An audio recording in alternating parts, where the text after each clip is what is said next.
আরেকটি ভিডিও নিয়ে হাজির হয়ে গিয়েছি। আসসালামু আলাইকুম। সবাই কেমন আছেন? আমারও আছি আলহামদুলিল্লাহ।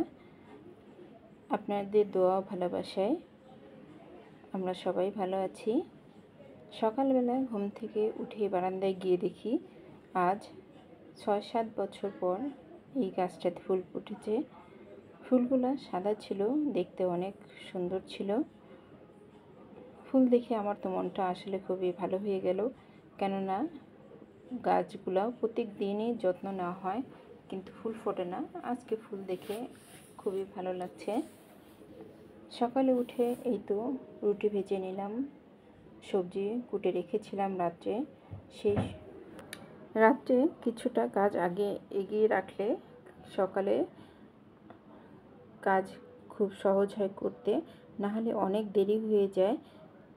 দেখতে দেখতে 10টা বেজে যায়। দিন বড় হলে কি হবে, একটা সংসারে অনেক কাজ সকাল থেকে শুরু হয়, কাজের শুরু আছে কিন্তু শেষ নাই। এই তো নাস্তা তৈরি হয়ে গিয়েছে। আমাদের বাসার সবাই আবার লাল চা পছন্দ করে। লাল চাটা বেশি খাওয়া হয়, দুধ চাও খাওয়া হয়, কিন্তু মাঝে মাঝে। আমি এবার বারান্দায় চলে এসেছি। বারান্দার আবহাওয়াটা, আজকে সকালের আবহাওয়াটা খুবই সুন্দর। ফ্রিজে ফ্রোজেন করা ফলি মাছ ছিল, সেগুলোই আজকে দুপুরের জন্য রান্না করব। ফলি মাছগুলো আমি ভেজে নিয়েছি। ফলি মাছ ফ্রোজেন করে ফ্রিজে রাখলে আসলে অনেক দিন খাওয়া যায়। ফলি মাছ তো সবসময় বাজারে পাওয়া যায় না। আমি ফলি মাছগুলো ভেজে উঠিয়ে নিলাম। এখন এগুলো ছোট ছোট করে টুকরো করে কেটে নেব।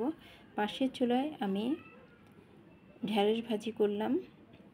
ঢেঁড়স ভাজি কাঁচা কাঁচা করে ভাজি করলে খেতে অনেক মজা লাগে, কালারটা ঠিক থাকে। এখানে আমি পেঁয়াজটা ভেজে নিয়েছি, মরিচের গুঁড়া দিয়ে দিয়েছি 3 চামচ, বাটা পেঁয়াজ দিয়ে মশলাটা কষিয়ে নিয়েছি। এখন ভাজা ফলি মাছগুলো দিয়ে আমি এখন নামিয়ে নেব। হয়ে গিয়েছে আমার ফলি মাছের কোপ্তার দো পেঁয়াজি। আমার হাজব্যান্ড অফিস থেকে গিফট পেয়েছিল, ক্যাকটাস গাছ এই টবের মধ্যে ছিল।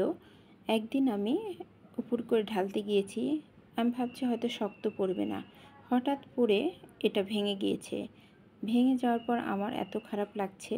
তারপরে আমি একটা সুপারগুলো নিয়ে আসি, আমি এটা জোড়ায় দিয়ে নিলাম যেন গাছ লাগালে দেখতে অনেক সুন্দর লাগবে। এই টবগুলো নিয়েছিলাম অনলাইন থেকে, অনেক দিন ধরে পড়ে রয়েছে। আসলে সময় স্বল্পতার কারণে আমি এই টবে মাটিও ভরতে পারি না এবং গাছও লাগাতে পারি না। তাই আজ আমি সবজির খোসাগুলো সব জমিয়ে রেখেছিলাম, ডিমের খোসা দিয়ে আমি প্রথমে দিয়ে দিলাম। তারপরে এর উপর দিয়ে আমি মাটি দিয়ে একটা সার তৈরি করব। তারপরে আমি কিছুদিন রেখে দিলে পরে গাছ লাগাবো। টবের মধ্যে গাছ লাগানোর জন্য উপযুক্ত মাটি তৈরি হয়ে যাবে।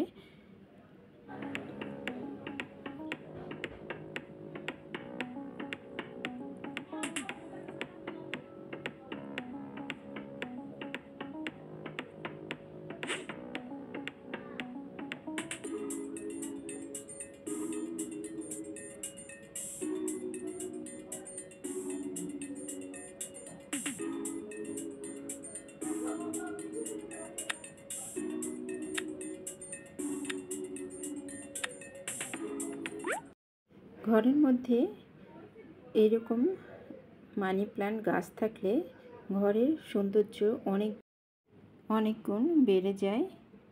আমি এই যে মানি প্ল্যান্টগুলো কেটে এখন লাগিয়ে দিলাম। ভাঙা টবটা কি সুন্দর পূর্ণরূপ পেয়েছে।